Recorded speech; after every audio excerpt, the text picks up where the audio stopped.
Allez, Krishna, je vais présenter les points essentiels d'une monographie écrite par le docteur T.D. Singh. Je l'ai bâtie sur le Maharaj en 1977. Je vais tout d'abord partager mon écran.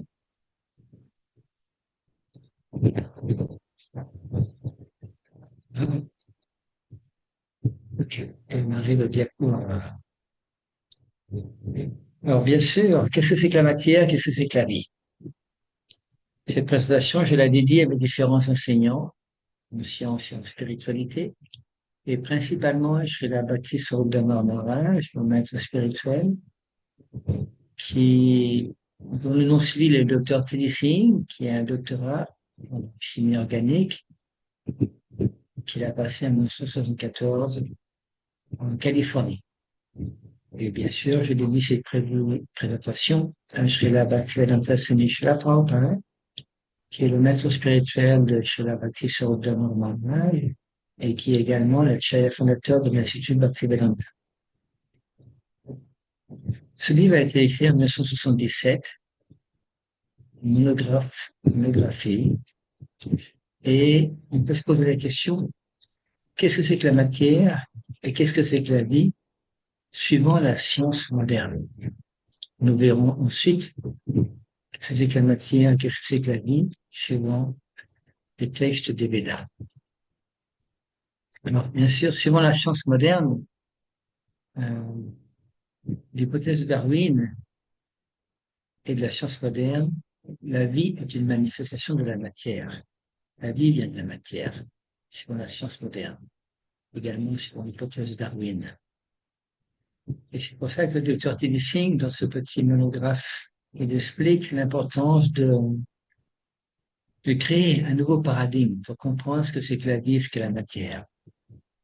Et il présente également qu'est-ce qu'on appelle connaissance suivant les Védas, suivant la Bhagavad Gita. Comprendre la distinction entre la matière et la vie est appelé connaissance. Quelles sont les caractéristiques fondamentales de la vérité absolue selon la science moderne?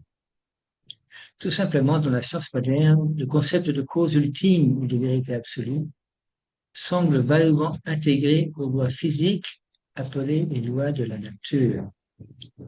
Et les sciences physiques, que ce soit physique, chimie et mathématiques, se consacrent exclusivement à l'étude de la matière. C'est pour cela qu'on appelle cette approche réductionniste. Mais elle va être reprise par les biologiques moléculaires et les évolutionnistes moléculaires qui partent du principe que la vie peut également être pleinement comprise à partir des atomes, des molécules et de leur interaction. Le point de vue scientifique moderne réduit la vérité absolue à ces simples interactions entre particules. D'après les scientifiques modernes, l'univers est constitué d'un grand nombre de particules interagissant les unes avec les autres selon de simples règles mécaniques issues d'un arrangement chaotique.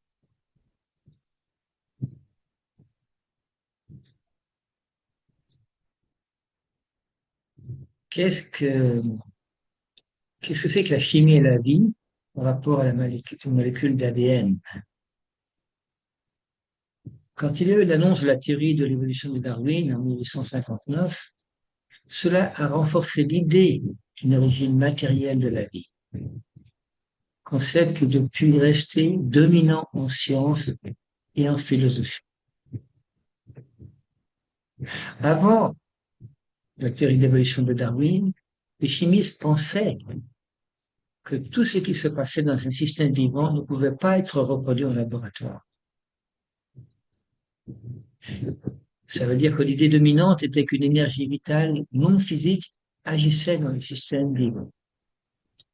Mais c'est principalement la théorie de l'évolution de Darwin, en 1859, qui a fait changer les chimistes d'option.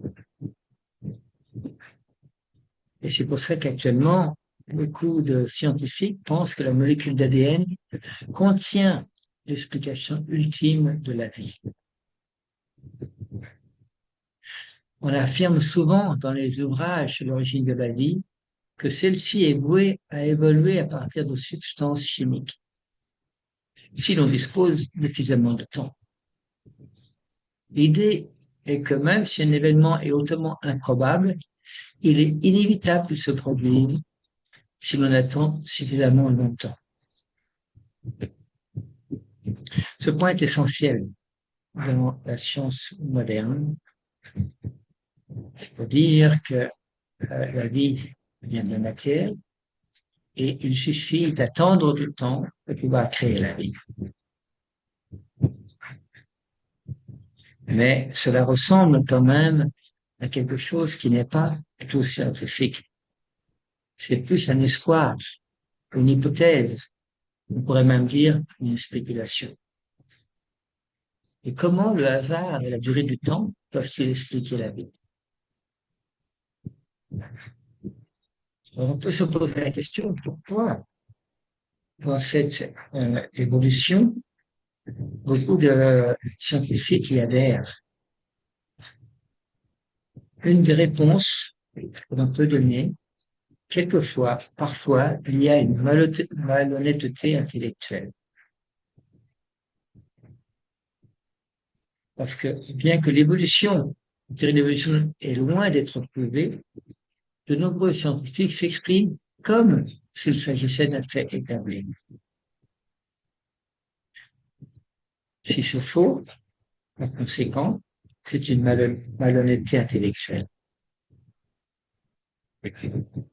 Un autre point sur l'évolution, c'est les implications et les défis.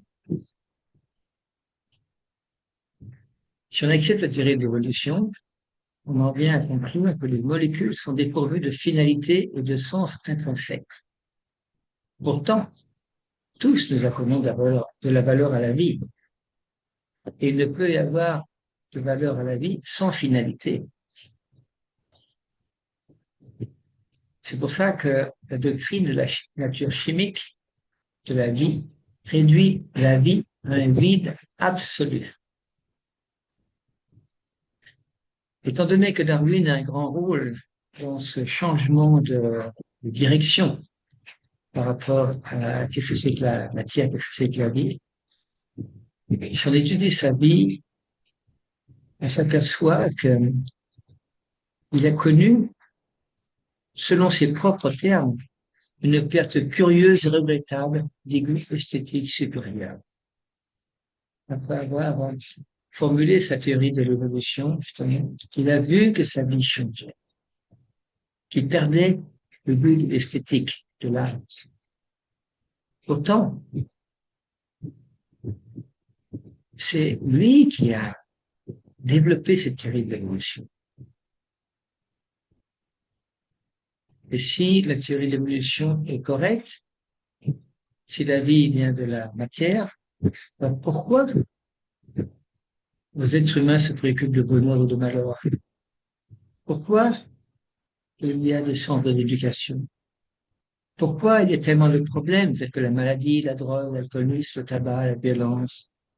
Pourquoi on cherche à trouver une solution à ces problèmes?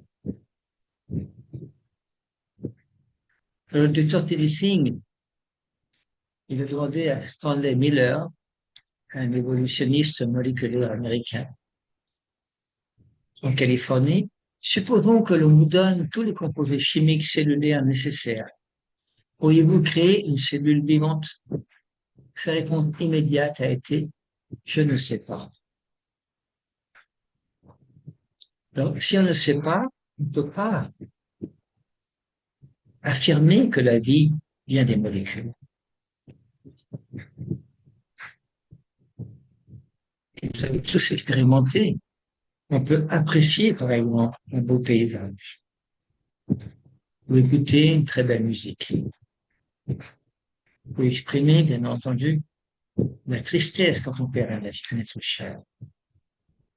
Si la vie vient de la matière, il n'y a aucune raison d'exprimer ces sentiments, ces émotions. C'est pour ça que les lois de la nature sont limitées. Elles sont surtout basées sur des lois de répulsion d'attraction. Ça ne peut pas expliquer la nature. De plus, si on examine attentivement le système mathématique de la physique moderne, on découvre de sérieuses contradictions et divergences suggérant que ces lois ne sont pas adéquates pour décrire même les phénomènes de la nature inanimée, de la matière inanimée. On peut donc en conclure qu'il est prématuré pour les biologistes et les biochimistes, de choisir cette théorie comme fondement ultime de la compréhension de la vie.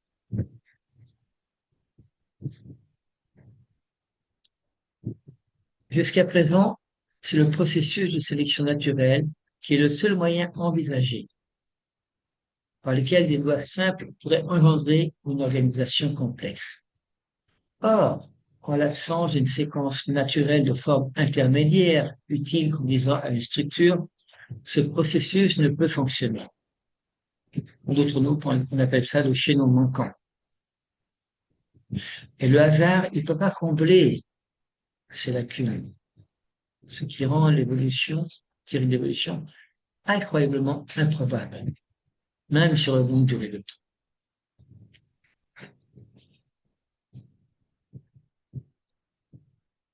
Et il est dans ce genre de situation de réalisation, il est important de pouvoir présenter un nouveau paradigme scientifique, de présenter une autre approche de l'origine de la vie. Et le Dr. Télésing explique que nous avons vu que la vie possède des qualités qui dépassent les limites de nos descriptions physiques, malgré toutes les affirmations selon lesquelles elle proviendrait de molécules inanimées. Une autre qualité fondamentale de la vie est la conscience. Si nous voulons comprendre le mystère de la conscience et de nombreux autres mystères de la vie, il est clair que nous ne pouvons pas rester dans les limites étroites de la pensée mécanique et moléculaire. Le docteur Télésing explique qu'on a besoin d'une perspective plus large de la réalité pour pouvoir approcher ces questions.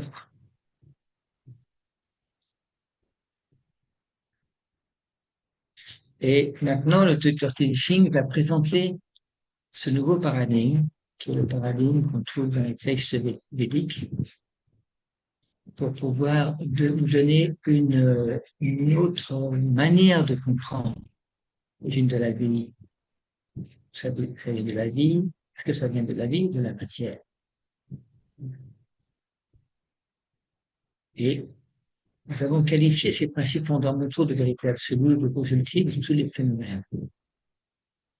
Dans ce nouveau paradigme, ce texte védique, ces notions de la vie, de la matière, de différence entre les deux, sont présentées dans les textes védiques et nous allons utiliser un des textes de base qui s'appelle la Bhagavad Gita pour présenter cela.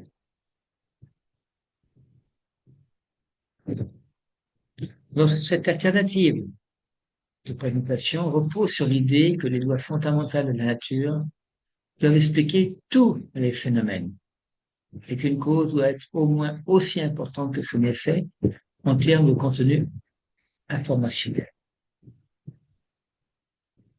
L'existence de ces lois et principes supérieurs offre clairement des possibilités illimitées pour la recherche scientifique future.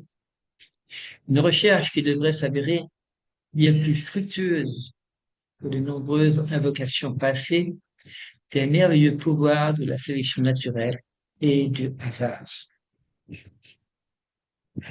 Donc maintenant, nous allons approcher ce sujet. Qu'est-ce que c'est que la matière? Qu'est-ce que c'est que la vie? Selon ce nouveau paradigme, c'est-à-dire le paradigme védique. Dans les textes védiques, on présente la matière comme étant, comprenant 5 aspects. C'est l'énergie inférieure de la vérité absolue. La matière satisfait la conservation de l'énergie. La matière est éternelle. Elle obéit dans une certaine mesure aux lois de la physique et de la chimie. Elle manque de conscience, de sens et de finalité inhérente. Et la vie est décrite comme étant, dans les textes védiques, toujours, comme étant l'énergie supérieure de la vérité absolue. Elle satisfait la conservation de l'énergie. Elle est éternelle. Elle n'est pas physique, elle n'est pas chimique. Et elle possède une conscience, un sens, un but inhérent. Nous voyons que les Védas expliquent que les deux sont des énergies de la vérité absolue. L'une est inférieure à la matière et la vie, l'énergie supérieure. Les deux satisfont la conservation de l'énergie. Les deux sont éternels, mais les deux ne sont pas physiques ou chimiques. Et l'énergie, la vie, elle, possède la conscience.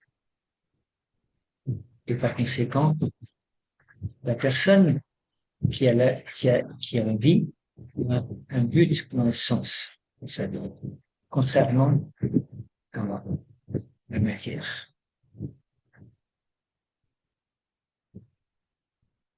Il explique l'interaction de la vie avec la matière dépend en définitive de principes d'ordre supérieur, irréductibles à une formulation mathématique.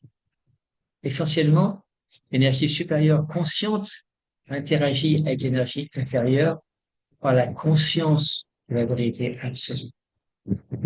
Ainsi, la distinction entre la matière et la vie réside dans la qualité de la conscience. C'est la principale raison pour laquelle les scientifiques ont tant du mal à définir la vie. Parce qu'ils doivent définir la conscience. Les Védas expliquent les propriétés de l'atma, de l'âme. L'atma, c'est le quantum de la vie. Ça existe en nombre illimité. Ça ne peut pas être créé ni détruit. C'est pour ça qu'il y a ce principe de conservation. Et elle possède la conscience, la propriété de la conscience et du libre arbitre. Nous pouvons choisir notre vie. Nous pouvons prendre des décisions. La vie et la matière fonctionnent selon les mêmes lois naturelles, le principe causaux ultime. Cependant, certaines lois sont plus spécifiquement associées à la vie et d'autres lois sont associées à la matière. C'est un point très important de comprendre que les deux existent en parallèle. Mais certaines lois sont reliées à la vie, d'autres sont reliées à la matière. C'est pour cela que l'idée d'approfondir la science et la spiritualité, ça nous permet d'approfondir les lois qui touchent à la matière et les lois qui touchent à la vie. Et par conséquent, notre vie devient plus profonde et nous pouvons avoir une compréhension simultanée du corps et de l'âme. Le véritable sujet d'étude de la biologie moderne n'est donc pas la vie elle-même, les structures matérielles qui nous sont associées, qui se développent selon les lois régissant l'interaction entre la vie et la matière. Cette remarque du lecteur Tédicine est très très importante. Parce que ça nous permet de comprendre que la matière, elle se place sous l'influence de la vie. Elle ne remplace pas la vie, mais elle est sous l'influence. Et la biologie moderne n'étudie pas la vie, mais elle étudie les structures matérielles qui sont associées à la vie.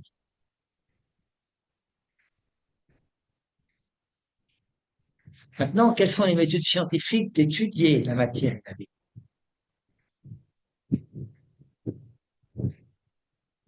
Alors, le docteur Tédicine explique que l'implication la plus significative du nouveau paradigme que nous avons esquissé est qu'il admet la possibilité pour l'atma de reconnaître sa propre existence, indépendamment de la matière. Selon la vision alternative que nous présentons, l'atma interagit avec la matière par l'intermédiaire du paramatma, ou de l'aspect conscient omniprésent de la vérité absolue. Le mot Paramatma veut dire âme suprême. Nous avons l'Atma, qui on peut traduire comme âme, et Paramatma, l'âme suprême. Les Védas expliquent que dans chaque être vivant se trouve l'âme, Atma. Et se trouve également le Paramatma, qui est l'aspect conscient omniprésent de la vérité absolue. Il y a ces deux Atmas dans chaque être. Et ces textes peuvent nous apparaître nouveaux si on est né en Occident. Mais si on connaît le texte des Védas, on s'aperçoit que ça a été traité en détail dans tous les textes védiques il y a 5000 ans, et ça a été même développé par des personnalités comme Srila Rupa Goswami dans ses écrits il y a environ 500 ans, tels que le Bhakti Rasamrita Sindhu. Ils expliquent plus en détail qu'est-ce que c'est que la vie, quelles sont les émotions, les relations entre les êtres. Comment on peut, le goût dans les relations qu'on a avec les êtres, les sentiments, l'amour, l'amitié, le sentiment parental, l'affection, les notions de service, sont expliqués en long et en large dans les textes védiques et ils sont développés également par des grandes personnalités comme Srila Rupa Goswami. Et dans cette approche védique, essentiellement, l'objet d'étude de cette investigation sur la vie, c'est le soi personnel du chercheur. C'est-à-dire, c'est l'être lui-même qui s'étudie. En même temps, l'âme, l'être vivant, et en même temps l'objet et le sujet. D'où la complication par rapport à une démarche plus scientifique moderne. Et l'une des premières étapes de l'étude de l'interaction consciente est donc de purifier l'esprit de l'atma conditionné par la matière. Pour arriver à comprendre les points subtils, il faut purifier notre vie, purifier notre mental. Et on a vu, il y a quelques temps, dans le début de la présentation, que l'étude de la vie implique, en fin de compte, l'interaction entre le quantum de conscience individuelle et la conscience absolue universelle. D'où l'importance de ces deux consciences. Conscience individuelle et conscience absolue.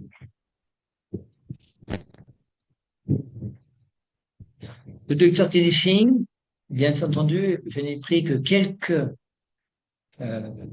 points qu'il a expliqués dans ce monographe. Et il conclut en expliquant que dans cette monographie, nous avons souligné que la théorie de l'évolution moléculaire n'est pas scientifiquement valable. Cette théorie intrinsèquement faible est née du manque de compréhension claire de la vie et de la matière par ses partisans. Pour eux, la vie n'est qu'une transformation mécanique de la matière inanimée. Et ils ne peuvent parler de la vie que dans les langages de la chimie et de la physique. Nous avons cependant montré que cette approche est incompatible avec les faits observés. Nous avons également montré comment la vie et la matière peuvent être comprises comme deux catégories totalement distinctes. L'une est irréductible à l'autre. L'une est irréductible à l'autre. Bien que cette dernière puisse se transformer en structure de taille, de forme et de couleurs différentes sous l'influence de la première. La vie étant une entité non physique et non chimique, toute tentative de compréhension de la vie en termes de chimie et de physique est vouée à l'échec. Nous avons abordé un point de vue scientifique alternatif, l'approche védique. L'approche scientifique moderne et le nouveau paradigme s'accordent tous deux sur l'existence d'une vérité absolue. Tous deux recherchent la connaissance. Cependant, la vision de la science moderne réduit cette vérité absolue à de simples interactions entre particules atomiques. C'est ça qu'on appelle le réductionnisme. Ça réduit. Cette vision est très insatisfaisante et ne peut expliquer de manière significative de nombreux phénomènes observés concernant la vie et la matière. Le nouveau paradigme, c'est-à-dire le paradigme védique, quant à lui, explique révèle que la vérité absolue est un être suprêmement conscient appelé Paramatma. Paramatma possède des caractéristiques ou des qualités uniques pour engendrer à la fois la matière et la vie.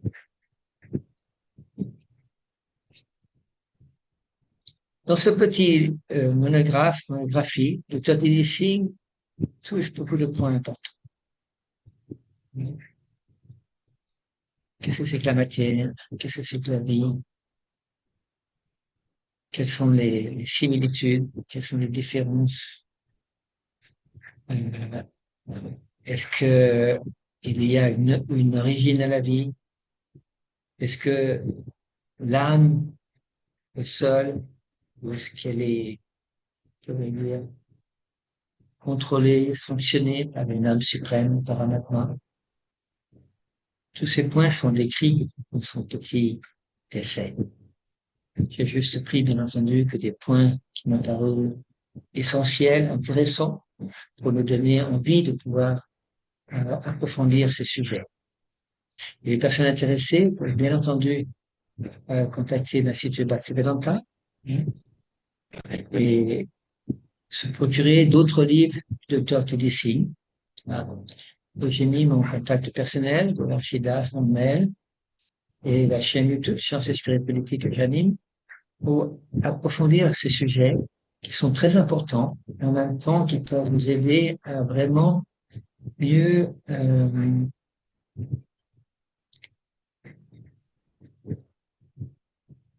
approfondir les notions de qui sommes-nous